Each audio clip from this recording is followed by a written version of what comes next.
नमस्कार मित्रों, राधे राधे, जय श्री कृष्णा। स्वागत है आप सबका हमारे प्रिय यूट्यूब चैनल में। मित्रों, आज के इस वीडियो में हम चर्चा करने वाले हैं कि किसी भी प्रकार के पापों का प्रायश्चित कैसे कर सकते हैं। हम आज के इस वीडियो में श्रीमद् भागवत महापुराण के अनुसार एक अद्भुत कथा बताएंगे। उस कथा के अनुसार आपको जानकारी देंगे कि आखिर किसी भी प्रकार के बड़े से बड़े पापों का प्रायश्चित आसानी से कैसे किया जाता है, और उस कथा के अनुसार आपको जानकारी प्राप्त हो जाएगा कि हम किसी भी प्रकार के पापों का प्रायश्चित कैसे कर सकते हैं। तो मित्रों, कमेंट बॉक्स में अपने राय को अवश्य बताएं कि आपका विचार क्या है, और वीडियो के प्रचार प्रसार का पुण्य लाभ उठाने के लिए वीडियो को अधिक से अधिक लोगों तक पहुंचाएं, और इसी प्रकार की आध्यात्मिक वीडियो पाने के लिए चैनल को सब्सक्राइब करें। तो आइए मित्रों, बढ़ते हैं अपने विषय की ओर। तो श्रीमद् भागवत महापुराण की एक प्रचलित कथा है, और आपने वह कथा का नाम अवश्य सुना होगा जिसका नाम है अजामिल कथा। इस कथा में संपूर्ण पापों का प्रायश्चित होता है और बताया जाता है कि भगवान नाम अर्थात कि भगवान के नाम से ही सभी प्रकार के पाप कट जाते हैं। इसमें भगवान के नाम का विशेष महत्व बताया गया है कि आप किसी भी प्रकार के बड़े से बड़े पापों को भी भगवान का नाम काट सकता है। तो आइए मित्रों, विस्तृत रूप से इस कथा के विषय में चर्चा करते हैं। यह कथा हमें श्रीमद् भागवत महापुराण से प्राप्त होता है। इस कथा में बताया गया है कि एक कन्नौज के सुप्रसिद्ध ब्राह्मण थे जिनका नाम था अजामिल, और वे एक श्रेष्ठ भक्त थे। वेदों, शास्त्रों, उपनिषदों, पुराणों का उनको ज्ञान था। वे भली भांति भगवान नाम का उच्चारण करते थे एवं भगवान के प्रति उनकी भक्ति थी और निष्ठा भी थी। कर्मकांड आदि, पूजा पाठ इत्यादि कर्मों में भी वे पूर्णतः विद्वान थे।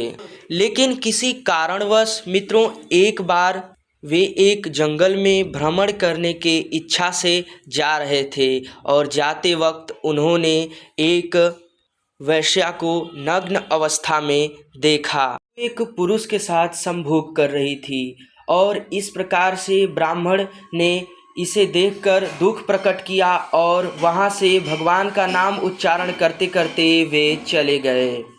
उन्होंने अपने इस कृत्य पर बड़ा धिक्कार किया कि उन्हें किस प्रकार से ऐसे पापजनक कार्य दिख गए, और उनका नेत्र अशुद्ध हुआ, जिसके कारण उनके भक्ति में बाध्य हुआ।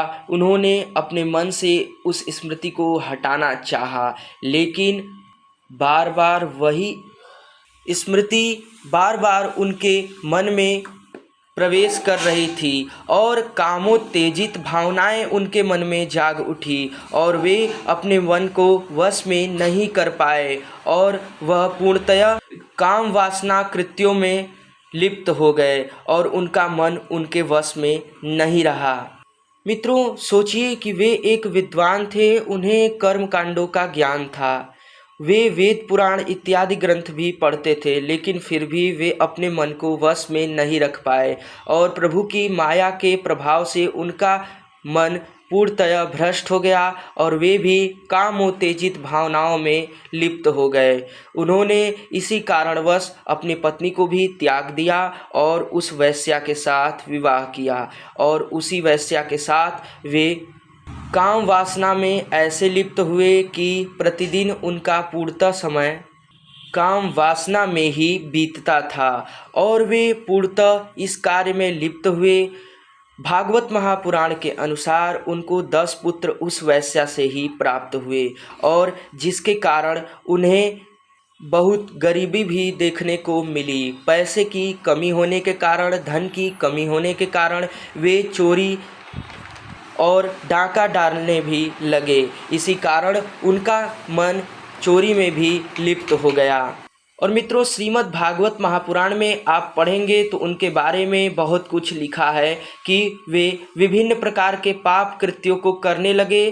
प्रत्येक स्त्री मोह में व्यक्ति पढ़कर अनेक प्रकार के पापों को अंजाम देता है। इसलिए व्यक्ति को काम वासना में आतुर नहीं होना चाहिए। अपने मन और इंद्रियों को पूर्ण रूप से अपने वश में रखना चाहिए और उनके ऐसे कृत्यों पर मित्रों उनकी संपूर्ण जीवन भोग और काम वासना में ही बीती, लेकिन साथ ही साथ उनका जीवन भी बर्बाद हुआ। जैसे कि उन्होंने अपने पिता का एवं बनाए गए सारे संपत्ति को बर्बाद कर दिया और साथ ही साथ वे चोरी इत्यादि डाक जघन्य कृत्यों में भी लिप्त रहने लगे और इसी प्रकार उनका बुढ़ापा आ गया और उनका जीवन का 88 वर्ष बीत चुका था। अब वे वृद्ध हो चुके थे और फिर अपने जीवन भर विभिन्न प्रकार के पाप कृत्य ही किए। बुढ़ापा आने पर उन्हें अपने सबसे छोटे पुत्र में मोह अधिक था। एक दिन उनके घर पर एक संत जन आए और उन्होंने भोजन के लिए उनकी एक वैश्या पत्नी से ही भिक्षा मांगा और उनकी वैश्या पत्नी ने कहा कि हे ब्राह्मण, आप मेरे यहाँ से भिक्षा न लें, क्योंकि मेरा अन्न तो अपवित्र है। मेरे घर में कई प्रकार के पाप कृत्य किए जाते हैं और चोरी इत्यादि पापों से ही मेरे घर में अन्न आता है, जिसके कारण मेरा अन्न भी अपवित्र है। इस प्रकार के सारे संपूर्ण वार्ता को सुनकर ऋषि ने ध्यान लगाया और उन्होंने सोचा कि अजामिल तो एक श्रेष्ठ ब्राह्मण था, उसके साथ ऐसा नहीं होना चाहिए था। वे वेद पुराण का ज्ञान रखने वाला भी कामातुर हो गया और काम भोग वासना में ही लिप्त रहकर अपने जीवन को बर्बाद कर दिया और बुढ़ापा आने तक उसने विभिन्न प्रकार के जीवन भर में पाप किए, जिसका प्रायश्चित करना तो बहुत ही कठिन है। फिर भी ब्राह्मण ने उन वैश्या को एक उपाय बताया कि आप ये उपाय करिए, जिससे अजामिल की मुक्ति हो सकती है। और उन्होंने बताया कि जो मैं उपाय बताने जा रहा हूँ उस उपाय को आप अवश्य करिए, इससे अजामिल को पूर्ण रूप से मुक्ति प्राप्त होगी और वे भगवान के धाम को प्राप्त होंगे। तो उन वैश्या ने बोला कि हे प्रभु, आप अपने उपाय को अवश्य बताएं। तो उन्होंने कहा कि बुढ़ापा में व्यक्ति स्त्री मोह पर अधिक अग्रसर होता है या पुत्र मोह पर। तो अजामिल जो सबसे छोटे पुत्र पर ज़्यादा मोह कर रहा है, आप उसका नाम नारायण रख दीजिए। नाम नारायण रखने के अर्थ में वे हमेशा ही नारायण कहकर अपने बालक को पुकारेगा, जिसके कारण भगवान के नाम की महिमा अनंत है और उसे मुक्ति प्राप्त होगी। उसके सभी पाप कटेंगे, यथाकथित उसकी बुद्धि भी ठीक हो जाएगी। नाम जपते जपते उसके अंदर बुद्धि का, विवेक का विकास होगा और उसे सही गलत का पता चल सकेगा और उसे कामोचित भावनाएं भी नहीं सताएंगी। तो इस प्रकार से ऋषि ने ऐसा कहकर वे वहाँ से चले गए। वैश्या ने अपने सबसे अंतिम 10वें पुत्र का नाम नारायण रख दिया। अब अजामिल हर अपने कार्यों में नारायण नारायण ही पुकारता था, लेकिन बुढ़ापा आने के कारण उसका सभी उम्र बीत गया और अजामिल मृत्यु के निकट आ पहुंचा। और जब मृत्यु का समय निकट आया तब पुत्र मोह उसे सताने लगा, अर्थात कि जीवन भर जो पापी व्यक्ति ज़्यादा पाप किए होते हैं उन व्यक्तियों को अपने पुत्र या पत्नी में आसक्ति होती है, और वही हुआ। उस अजामिल को अपने सबसे छोटे पुत्र से ज़्यादा आसक्ति थी। इसी कारण उसे उसकी स्मृति सताने लगी और मरते वक्त भी कठोर दर्द एवं पीड़ा के कारण वे नारायण नारायण ही पुकारता था। और इस भारी पुत्र मोह ने मित्रों उसे ऐसा सताया कि मरते वक्त भी उसने अपने उसी संतान का नाम पुकारा, नारायण नारायण।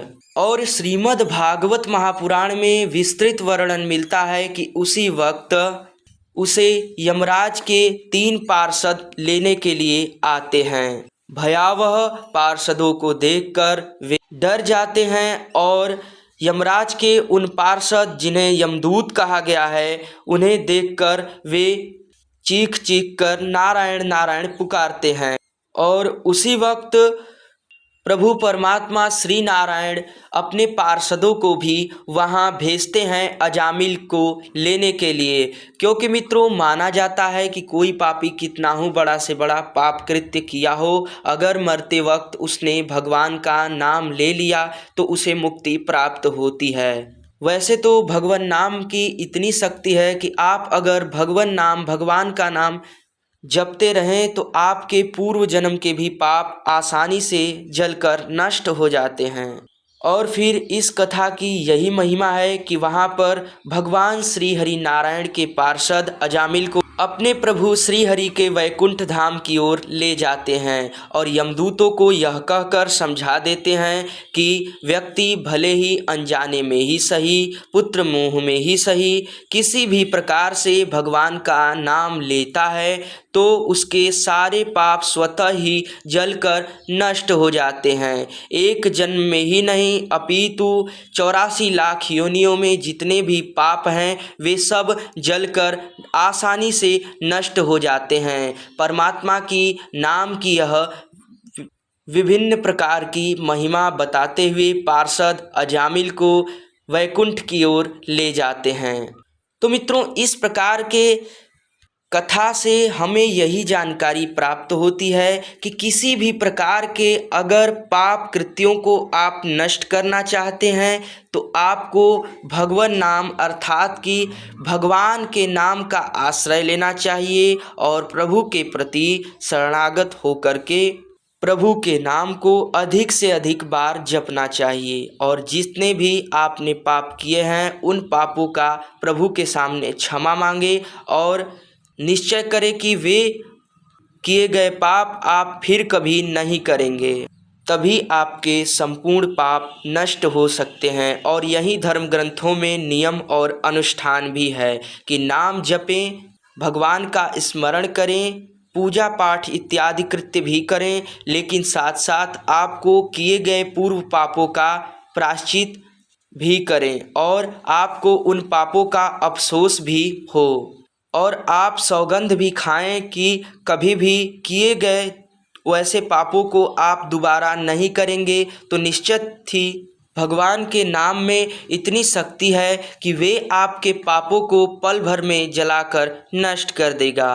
तो इसी प्रकार मित्रों, आज का हमारा यह वीडियो समाप्त होता है और आज के हमारे यह वीडियो का निष्कर्ष है कि नाम जप करें, जैसा कि श्रीमद् भागवत महापुराण में इसका वर्णन है। और एक श्लोक भी प्रचलित है, नाम संकीर्तनम यस्य सर्व पाप प्रणाशनम प्रणामो दुख सन्मस्तम नमामि हरि परम। अर्थात कि आपको अपने पूर्व पापों पर प्रायश्चित करना चाहिए और दोबारा आप वैसे कृत्यों को ना करें, इसका आपको दुख होना चाहिए। और साथ ही साथ भगवान नाम का कीर्तन करिए, भगवान के प्रति शरणागत हो जाइए, आपके सभी पाप स्वतः ही जलकर नष्ट हो जाएंगे। धन्यवाद मित्रों, मिलते हैं एक नई जानकारी के साथ, तब तक के लिए राधे राधे, जय श्री कृष्णा।